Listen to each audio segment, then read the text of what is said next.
Not all great magical heroes are found in the pages of mainstream comics. The indie scene, which has exploded over the last few decades, has given us some really phenomenal characters in terms of personality and powers, especially when it comes to those who are magically inclined. Today we are counting down the top 10 strongest magical indie heroes. We're looking at comic series outside of DC and Marvel, although a few of these publishers are owned by those two big guns. So with that in mind, let's get to it. In at number 10, Punk MAMBO. From the Valiant universe, Punk MAMBO is a series about a hard-living voodoo priestess, raised in London, relocated to the Bayou. A mystical mercenary for hire, often helping the wayward, troubled, and damned with what afflicts them, she does it for a price, often a steep one.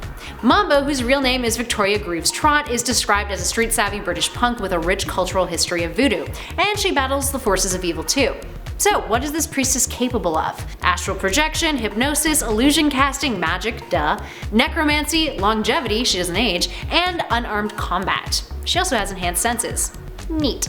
Next up, in at number 9, Blue Boy. Blue Boy is a character from Fables, a series published by Vertigo, which, yes, is owned by DC, but cut us some slack here, friends. The series features characters from fairy tales and folklore who call themselves Fables, and live in a centuries-old community within New York City after their homelands were conquered by a deadly and mysterious enemy known as the Adversary. Blue is known as a hero, and he was a former farmhand and warrior before becoming a clerk at the business office in Fabletown. And he's magical! He's immortal, as all Fables are, and carries around something called a Vorpal Blade, which can cut through most spells and enchantments. He also has a witching cloak which acts as an impregnable armor that cannot be burned, stretched, or ripped. It also has an endless personal carrying capacity and can give the wearer shapeshifting abilities. I mean, crap, hook me up with one of those please. Where do I buy on Amazon? In at number 8, MARKO. From SAGA. While SAGA hardly feels like an indie comic these days and is published by Image Comics, it's definitely by far one of the best and most popular series outside of DC and Marvel series. SAGA is the story of a fugitive family struggling to survive a galactic war between the Wreath and the Landfall.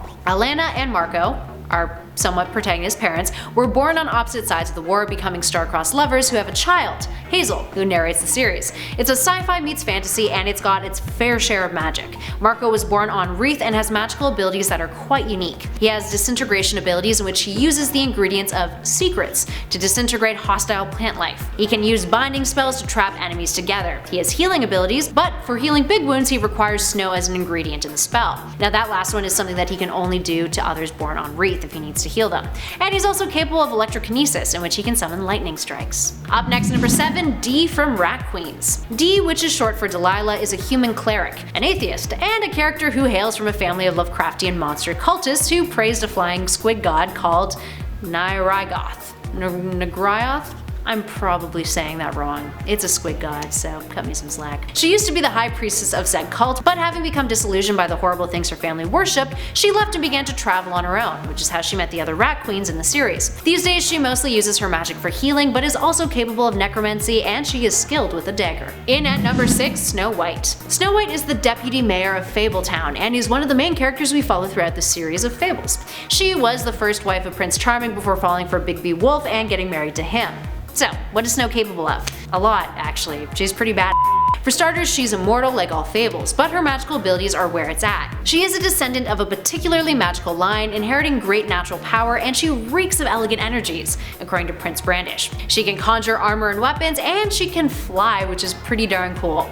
She also has superhuman durability, which allows her to be virtually invulnerable. She's been shot in the head and has survived from it. In addition to that, she also speaks German, can manage the hell out of a business, and is an expert at fencing and knows her way around hand-to-hand combat. Up next, number 5, Witchblade. Witchblade, the series published by Top Cow Productions, follows a character named Sarah Panezzi, an NYPD homicide detective who comes across a gauntlet artifact. That artifact is Witchblade, a supernatural sentient piece of armor that bonds with a female host, providing her a ton of magical superpowers in order to fight off evil. Now the woman who wields Witchblade gets this laundry list of cool abilities. She can shapeshift, has superhuman strength and endurance, a healing factor which extends to fatal wounds, invulnerability, pyrokinesis, tactile healing, the healing of illnesses and wounds of other creatures, summoning for weapons and whatnot, and an adaptive armor which covers its host entirely depending on the situation. The armor is incredibly strong and impervious to firearms, explosives, and even energy blasts. But take that gauntlet off and oof, no bueno. Moving on to number 4, Lucifer. The Wicked and the Divine is a really awesome series. It's a contemporary fantasy comic book published by Image Comics, highly influenced by pop music, and follows various mythological deities. So of course Lucifer the fallen angel is in it. Lucifer is the devil and one of the gods of the pantheon in the Divine and the Wicked. She's pretty impressive in terms of her abilities. She's a pyrokinetic, able to produce fires as she pleases, and the ability to cause foes to combust. She can also use the ability to cause foes to combust, create entire walls of fire, or use it with such precision as to destroy bullets. She can also use this fire as a force field to protect herself, and she has the ability to grant powers to an extent, and can teleport to the underground. Speaking of the Divine and the Wicked, that brings us to our next number in at 3, Laura Wilson. The narrative of the Divine and the Wicked follows our number here, Laura, who interacts with the Pantheon, a group of 12 people who are reincarnated deities. They end up getting supernatural powers, but there is a stipulation. They will die within 2 years as part of a 90-year cycle called the Recurrence. Laura briefly becomes the reincarnation of Persephone, the goddess of springtime, vegetation, flowers, fertility, nature, death, rebirth, and of course, the queen of the underworld. Moving on to number 2, FRAU TOTENKINDER. FRAU TOTENKINDER is from Fables, and she's known as the Black Forest Witch. She's a powerful member of the 13th floor in Fabletown, the group of witches and sorcerers who provide enhancements and spells that keep the community safe and cloak the magical nature of its inhabitants from the outside world. Often her spells come at a steep price. She's been around since the Paleolithic era. Her natural form is a beautiful young woman, but she normally appears as old. Also, she passed away. She's the former leader of the 13th floor. So when she was alive and kicking, what could she do, magically speaking? Well, for starters, she was immortal.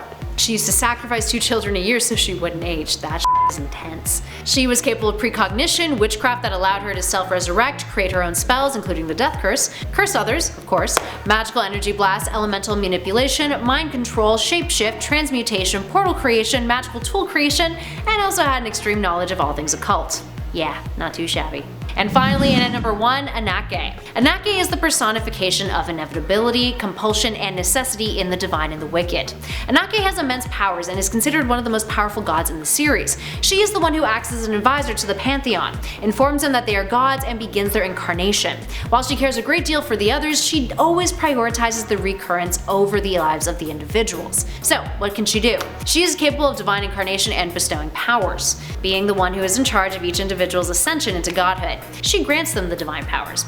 She can manipulate and project energy. She likes to explode heads, and has a great deal of control over said power. She can atomize humans if she chose to do so. She can project force fields and siphon energy, and she's got an immense tolerance to pain.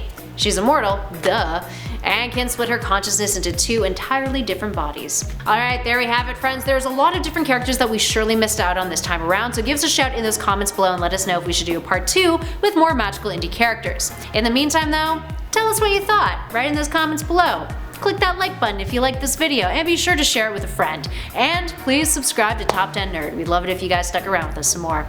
In the meantime, have a good one. Good luck out there. See you in the next one. Au revoir. Bye.